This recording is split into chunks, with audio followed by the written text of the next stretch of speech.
Hi, everybody. Peter Greenberg here with our global travel update. You may think we're coming from Fort Lauderdale because that's what the graphic said. Somewhat misleading. We started from Fort Lauderdale. We're actually a few hundred miles out at sea on board the new Celebrity Xcel. It's the fifth in their Edge class series of cruise ships. They've done a great job, and happy to be out here for all of 24 hours to broadcast and then back tomorrow. But most importantly, if you want to see innovation in cruise ship technology and cruise ship design, and actually thoughtful passenger ideas, this ship's not a bad place to start. In fact, a lot of the stuff they put on the ship was voted on by the passengers. They voted on what they wanted, and I think they got it. So check it out, Celebrity Xcel. I was on the very first Edge ship that they did with a legendary captain. In fact, you can still watch the video we did with her. That was Captain Kate, an amazing story. About a woman who always wanted to be the captain of a cruise ship at a time when there were no captains who were women, and what she did as a trailblazer and what she continues to do today. Even though she's no longer sailing on Celebrity, she's now taking over the new Four Seasons ships that are going to be coming out next year. But first and foremost, she was the one who did all the pioneering work as a captain on these ships. So you might want to check that out. That's on our website as well. Bottom line is, let's do the update first on the news. What's going on with the basically elimination of the flight cuts by the FAA that happened late last night. That 6% cut is now over. The airlines are allowed to reschedule all the planes that they actually took off the schedule. Now they're back on. That doesn't mean they're back on as of today, but they will be back on over the next 2 or 3 days. And everybody's asking, well, when are things going to get back to normal? Normal? Let's talk about what normal was before the shutdown. We were still short 3,500 controllers. That hasn't been fixed. They had hired 2,000 new trainees, but that training was stopped because the money ran out. Now that'll start again. But even though it started, those guys aren't doing the learn to earn deal. They're going to have to spend at least 2 years in training before anybody's allowed to sit at a console alone and work flights. So we're nowhere near where we need to be. And the planning from the FAA is still nowhere near where it needs to be in terms of other things that the FAA is supposed to be doing, like inspecting manufacturing production lines, inspecting maintenance, inspecting air safety in general. And a long way to go there because they're still not properly funded. They're still not properly staffed, way beyond air traffic control issues. And they're still not properly educated, if you will, as to what their mandate should really be and needs to be, right? To enforce and enact safety regulation and not look at the airlines or the manufacturers as their clients. They continue to still do that. They continue by their mandate to look at the economic impact of any safety regulation they want to impose. And the fallacy of that is that if there's a problem and it's going to affect air safety, meaning your lives, and they find the solution for it, and they can implement the solution and that solution is available, the economic impact should be the last consideration, right? If it's doable, do it. And that's not what the FAA does. How much is it going to cost the manufacturer? How much is it going to cost the airline? And that's really not the way to go. And they've been doing that since they started back in 1935. 90 years later, they're still doing the same crap. Time for Congress to get organized and rechange the mandate so there's no confusion as to what the FAA needs to do, right? This involves everything from airline seating to pilot work rules, to repair work, to materials, to manufacturing, to outside maintenance, otherwise known as, third-party maintenance that they defer outside the U.S. All of that comes into play. And the FAA is doing, in my estimation, a terrible job of that. So there you have that.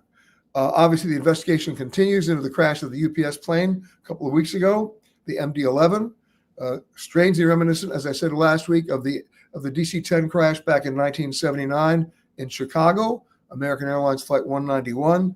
And the investigators are looking about at the same things. They're looking at maintenance. Who did it? And here it comes. Who was the oversight? Who did the inspection of that maintenance? Who wrote it up? And that's going to be telling.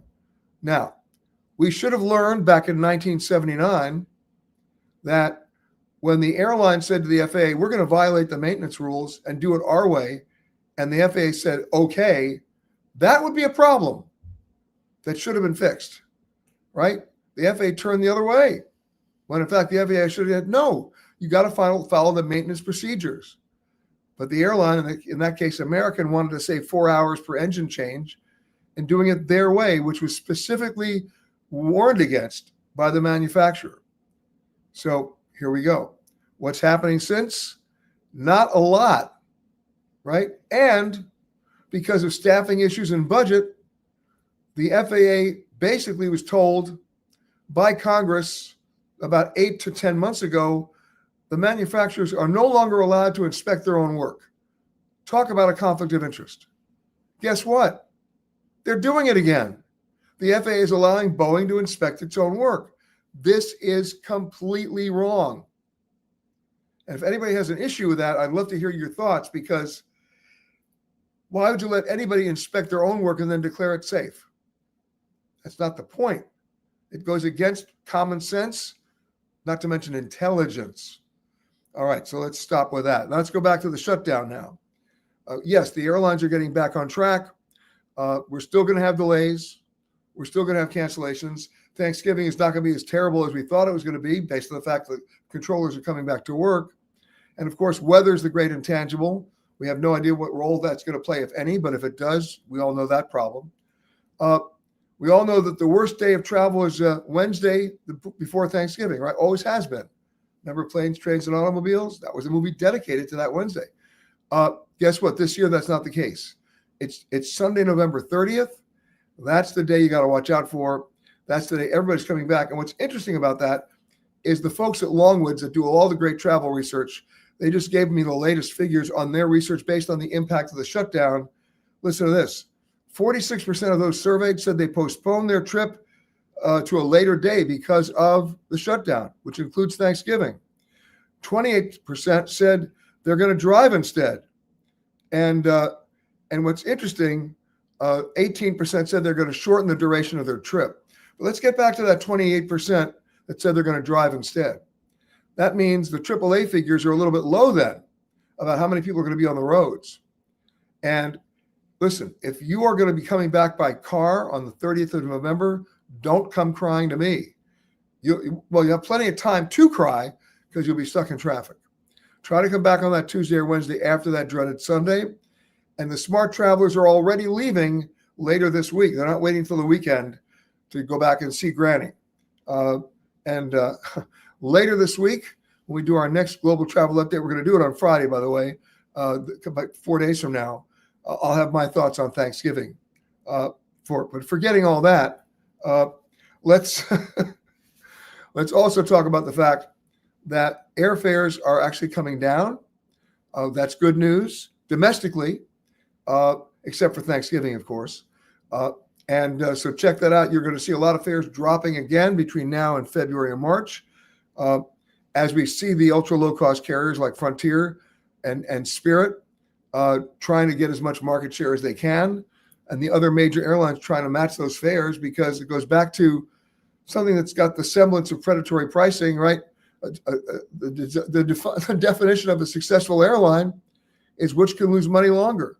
When you price your product below your cost, if you don't have enough capital, you go out of business. So the question is, which airline can lose money longer? All right, one happy story of the week, and it's a good one. Delta Airlines flight from Atlanta to Cape Town. You got to really thank everybody for this one. There was an elderly couple that had booked that flight. They had saved for years to be able to take their dream of a lifetime and their cruise of a lifetime, flying first to Cape Town and then getting on a ship. And as they tried to board the plane, they forgot their passport. They left it somewhere in the airport or on the plane. And everybody was feeling so badly. Everybody, the passengers, the flight crew, they're all on their hands and knees crawling around the plane trying to find it. They went out to the gate area. Soon enough, it was time to push back from the gate. And the couple had to be taken off the plane because they didn't have their passports. And it was terrible. Everybody felt so badly. They leave the plane. They close the jetway. They close the door. And as they push back, a gate agent apparently found the passports in the boarding area. And she went back screaming, "Stop the flight, stop the flight." And they did. And they pulled back up to the gate. They opened the jetway, then the airplane door. The couple, they had to go find the couple too, because they had started to leave the airport. They found them, they brought them back. And when they walked on the plane, standing ovation, everybody cheered. It was a real feel-good moment for everybody. You got to applaud the pilot and the flight crew and the gate crew, everybody for doing the right thing. And here's the most interesting and pleasant irony of all of it. It was the pilot's retirement flight.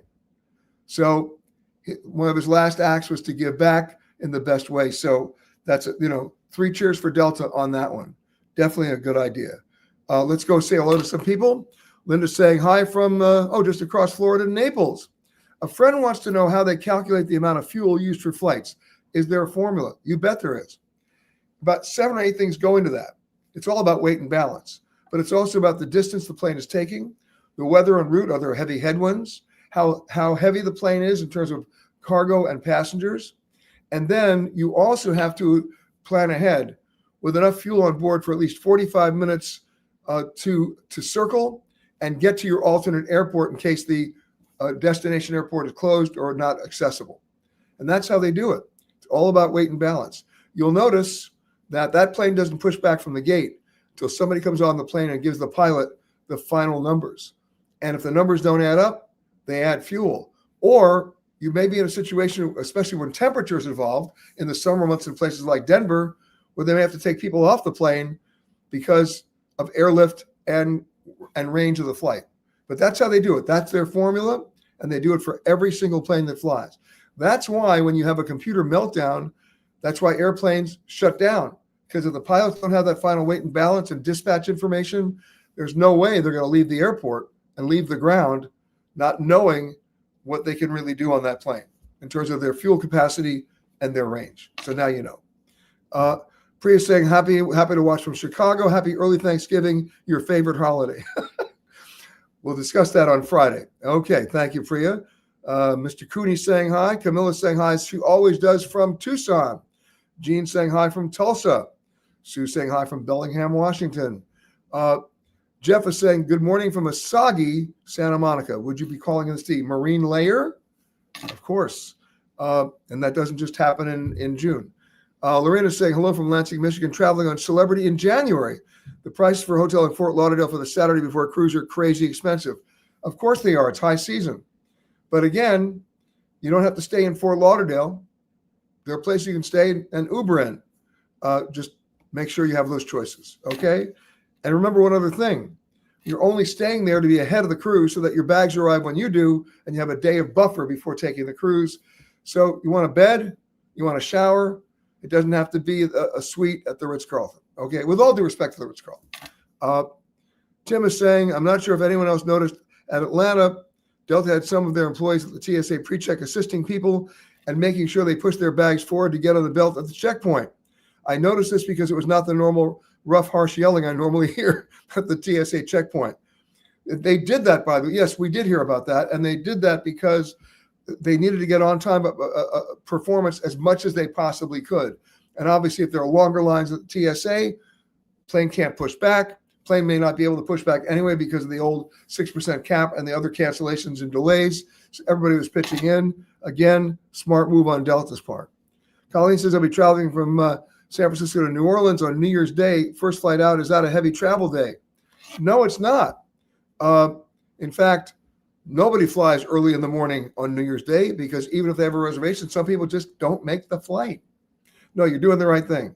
Same thing, the first flight out of the day on Christmas morning, right? Thanksgiving Day used to be the secret flight, right? You fly first thing out on, what I used to do, right, is I would take the first flight out on Thursday morning. We're talking 6 a.m. It would still get me to where I needed to go in time to carve the turkey. And then the next morning, after satisfying all the family obligations, I'd fly back on the day that nobody was flying, Friday morning, early. Why? They're all stuck in line for Black Friday sales or recovering from too much gravy and turkey. So that's the way to do it. Okay, Charlie's saying hi. Oh, look at this. He's not saying hi from Baton Rouge. He's in Winnipeg. You've got some explaining to do, Charlie. Tim's saying, is there a best time of year to go to Ghana? Well, you know what? If you take a look at where Ghana is on the water, I love it at any time of the year, seriously. But more importantly, you got to tell me why you're going, what you hope to do there. That may determine the best time of the year to go. Robin saying hello from Williamsburg. Be safe. You too. Okay. Mr. Silva saying always amazing. Same to you, Chico. Our friend Bruce. Okay. Intelligence suggests there is a significant reservation slowdown in the last few weeks with a shutdown for the next 60 days. However, this weekend, a substantial pickup for Thanksgiving and Christmas now that people feel this is a bit settled. You're right. Yes, but the prices have changed. A lot of people canceled, and now they're coming back. Still, there'll be more people than we expected on the road this weekend that canceled their airline flights and now may not be able to make those reservations because the planes are going to fill up. Okay. Priya says, is it too early to book flight tickets to Iceland for July 4th weekend time? No, it's not. Go ahead and do that, but make sure you've got some alerts. Maybe Google Flights could do that for you so that if the prices come down, and if they come down significantly between now and next July, you can take advantage of that by canceling that flight and getting the credit, and then applying that credit against the lower fare and keeping the remainder as a credit, okay? Gina's saying, made the dumb decision to fly out on November 30th to start my trip to Germany for a Christmas market cruise. Not sure what I was thinking. Well, here's the one good news. Not a lot of people flying back to Germany after Thanksgiving, right? I mean, there will be some, but you might be okay. However, the airport itself will be a madhouse. Your plane may not be full, but the airport's going to be last flight out of Saigon. So, get out there 3 to 4 hours early. Seriously. Rashid is saying, good evening from the mountains of Pakistan. All right. All right. Jim and Harriet, they always weigh in from Richmond, Virginia. Hello, guys. Paul is saying, greetings from Ashland, Virginia for a 10-day trip to Hawaii. Which island should I prioritize? Well, I'm a little bit biased, but I'm a huge fan of both Kauai and the Big Island. But of course, we just broadcast not long ago from Oahu. I mean, that's where people mostly go before they go to the neighbor islands. There's no reason why you can't do both. If you want to be a little bit more off the grid, both Lanai and Molokai are great. Seriously. But it all depends on what you want to do when you're in Hawaii. They're still rebuilding in Maui after the terrible fires. So, Lahaina's not up to speed at all. But the rest of the island is open for business and you'll have a great time. But my priorities, I mean, Kauai to me, the Nepali coast and the Kalalau Trail, I mean, it's magical. So check it out. All right. Let's see. Jim and Harry are saying, we know someone that is applying for their first passport. What is the lead time now to get it? It's not bad. It's not the crunch time of summer. As long as they've got all their stuff in order, their pictures and their application, hopefully they're going to apply for the fatter passport, the 52-pager, not the 24 or the 28-pager, and they can do that at no extra cost. It's about 4 weeks, maybe even 3, depending on which office you're using. That's pretty good. Linda wants to know, when will Hidden Egypt be on? Going back in mid-March, and I'm looking for ideas. Get ready. You just named it. It's coming out in mid-March. How do you like that? So sorry to disappoint you, but that's just so you know, Hidden Alabama is on now. The Hidden Gems of Charleston, we're going to show you that in a second. Hidden Malta is already on PBS, but it's premiering on Amazon on December 5th, so that's upcoming, followed by Hidden Hong Kong, followed by Hidden Egypt, followed by Hidden Tahiti. Anthony just posted the link. There it is, Hidden Gems of Charleston, so please check it out. You can watch that right now. All right. I hope that's helpful to you. And then I want to share something with you that I found very funny, but also very telling. I have my issues with the OTAs, the Expedias, the Travelocities, the Orbitses, only because of what happens when something goes wrong. Who do you call? If all of a sudden you book online with one of those OTAs, and then something goes wrong, you want to change the flight, and you call the airline won't do anything for you because it came from an OTA. You have to go back through the OTA, and then who do you call there? Not everything can be handled online, right? So I found it interesting recently when Expedia announced they were partnering with ChatGPT on helping to plan trip itineraries. And here's the funny part of the story. Our good friend Gary Leff, who does a website, which I encourage you to read every week. It's great reading, called viewfromthewing.com. And in fact, he's on our radio show all the time. Great reporting. You know what he did? He went on ChatGPT and asked it a question. Is it a good idea to work with Expedia now that they're partnered with ChatGPT? And you know what the answer came back? No. Gotta love it. Somebody's doing the right thing. I am not going to mortgage my common sense and my intelligence to where I can always have a conversation, and not with ChatGPT.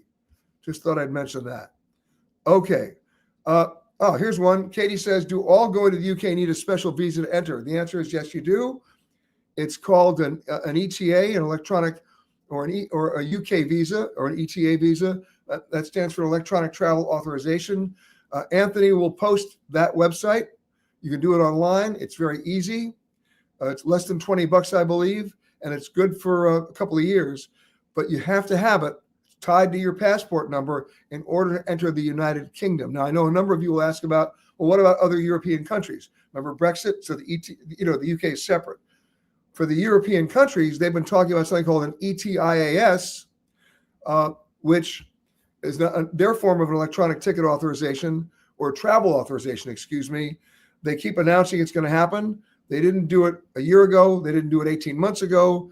They've kicked the can down the road to this coming year, but they haven't told us when it's going to start yet. My guess it'll be May. But between now and May, right now, you don't need one. But we'll stay on top of it, so we'll let you know when you can do it. And once again, you'll be able to do that online, and that'll be good for like 26 separate European Union countries. The other thing that's already happening there, which for those of us who are sentimentalists like me are sort of sad about, they're no longer stamping your passports. You can't come back with all those famous stamps about where you've been. So passports in the next 3 years may become art pieces. But for the time being, you're still going to need that visa tied to your passport if you're going to the UK. And starting sometime in 2026, you'll need it to go to the European Union as well. Okay, let's, I know what we're going to do now.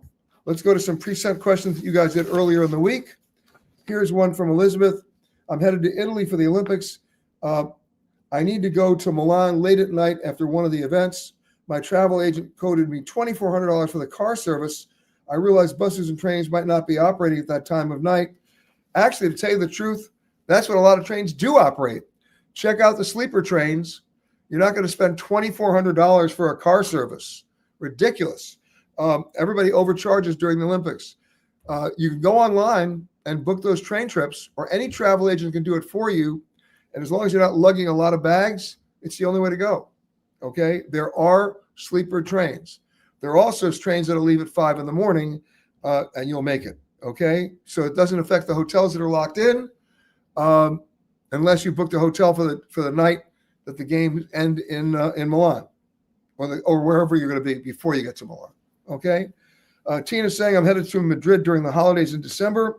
Do I recommend that I keep your passport and global entry card with me when sightseeing, or leave it all at the hotel in the safe provided? I'm going to give you a qualified yes on that, not to confuse you. First of all, before you ever leave home, make a photocopy of both pages of your passport, the photo page and all the other information page.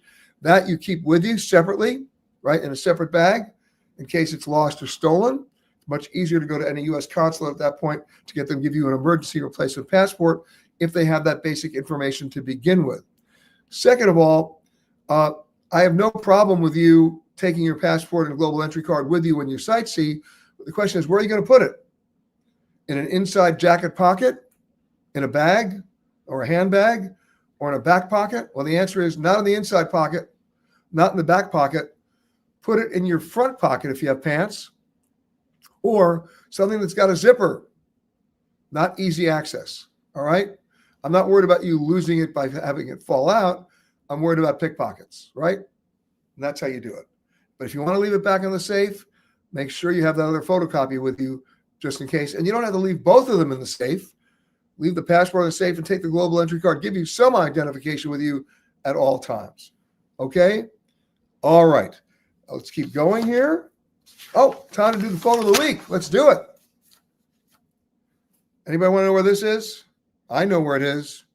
So does Jeff Keith, because he shot the photo, and he writes, a recent week of hiking and dark sky viewing in beautiful Sedona, Arizona. Included the trail to Devil's Bridge, always a favorite destination. And he said, I also visited, here's a piece of trivia and history. I also visited the historic Lowell Observatory in Flagstaff, where Pluto was discovered in 1930.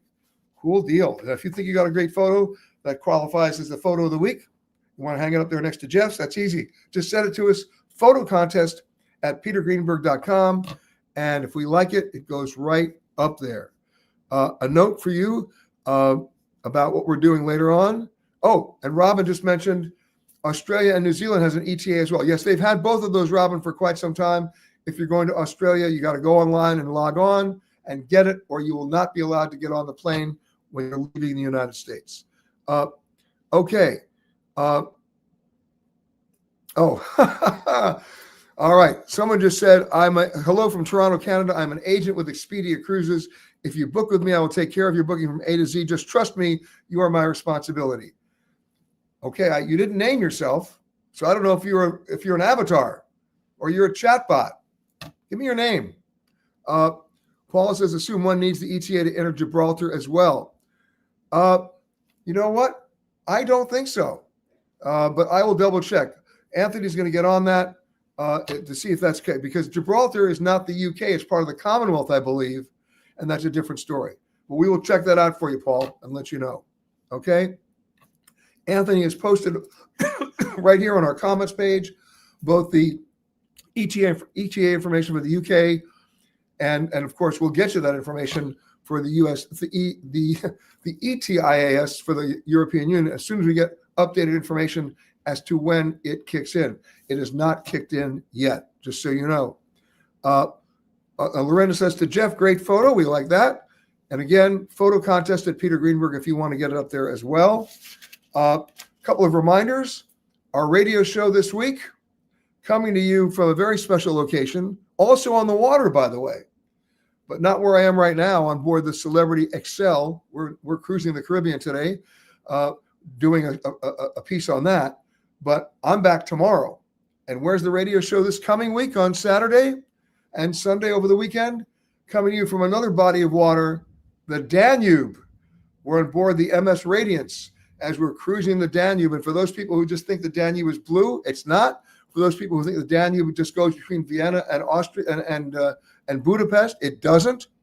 We're cruising almost the entire length of the Danube and the Danube Delta, and that includes everywhere from Romania, Croatia, Serbia, and yes, even the Ukraine. Or I should say even Ukraine. So stay tuned for that. That'll be airing this coming weekend. In the meantime, I'm getting off the ship tomorrow, of course, getting on a plane. What a surprise. We'll see you on Friday from another distant location before we do the show from the Danube. And of course, in the meantime, any questions you got, email me, peter@petergreenberg.com, and we will get back to you. And have a great rest of the week, everybody. Glad to see the air traffic controllers are coming back. But a reminder again, when people say, when is it getting back to normal? It's never been back to normal. Right? We go back to 1981 when Reagan fired the air traffic controllers, and it hasn't been normal since. We need to focus. Congress needs to focus. You need to focus with your elected representatives to make sure they understand the critical nature of what I'm talking about. The FAA has to be completely reconstituted. It has to be rebudgeted. It has to be restaffed. And it has to be reimagined with a mandate that very clearly states that their job is to enact and enforce safety, and that their only client are American citizens, not the manufacturers and not the operators of the aircraft. Once we get to that point, we can sleep a whole lot better at night. Now, having said that, I'm not telling you our skies are unsafe. I'm telling you that we've just celebrated 30 years of the safest skies since aviation began. But that's not the point. The point is not whether we can increase that batting average.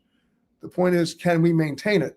And based on everything I've just told you today, and in many previous broadcasts, the answer is, sadly, it can't. That's what we have to work on. I hope that's clear with everybody. Okay, until Friday, when I join you from another distant location, which will be quite a surprise, I promise you. Have a great rest of the week, everybody. Anthony, thank you for handling the boards back in Los Angeles. And I'll see you on Friday, everybody. Bye.